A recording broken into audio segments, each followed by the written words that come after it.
Here we are at Drummond Golf for another master fitting from Jake. Mate, welcome back. Alyssa Healy, 3 to 5 handicapper. You've been kind enough to come in and test all the women's clubs. We're now into the women's fairway woods. How important are they? It's one of the most important clubs in the bag. Most people's second shot on a par 5, even longer par 4s, very important to get right. What do you carry in your fairway woods? I've got a 3-wood at the minute. Right. Does me an absolute treat, especially around long reef where it gets a little bit windy and keep the ball low into the par 4s like you said, but also the long par 5s as well. So let's go straight into that. Going to start off with the Wilson D9. This looks interesting.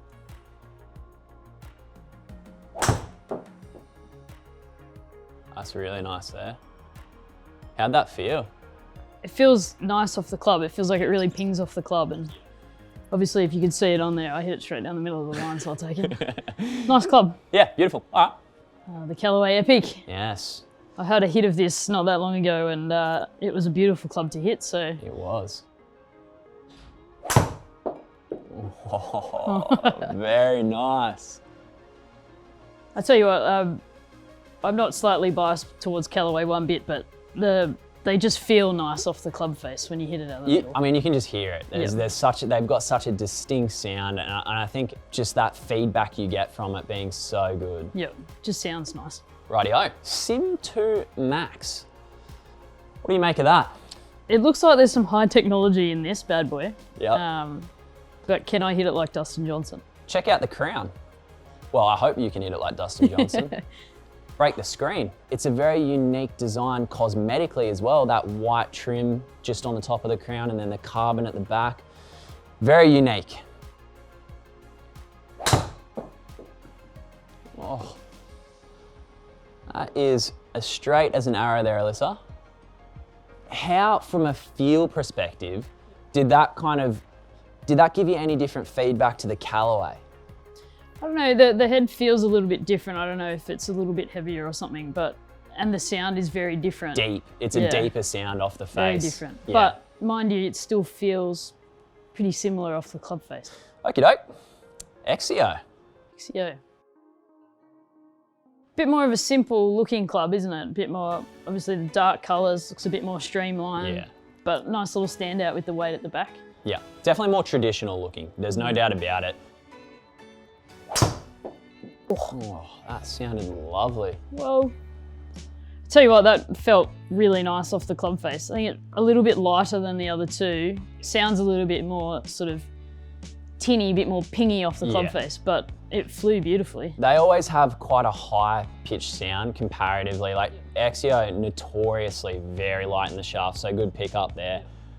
Very good to keep that flight up. So for ladies, Exio is just such a good pickup if you do have that lower ball flight. Okie doke, so getting a bit of an insight here as to how different these clubs actually do perform.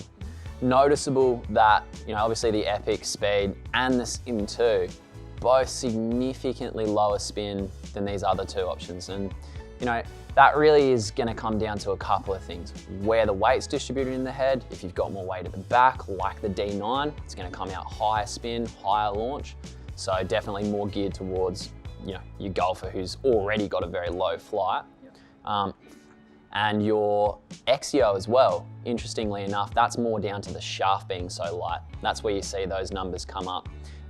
Still staying relatively low launch, but the spin's coming up.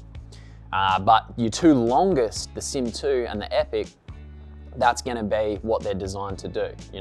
For your golfer who already can launch that ball high enough to justify dropping that spin off, giving you more penetrating ball flight, and bang, you're 10 meters longer than the other two options straight away.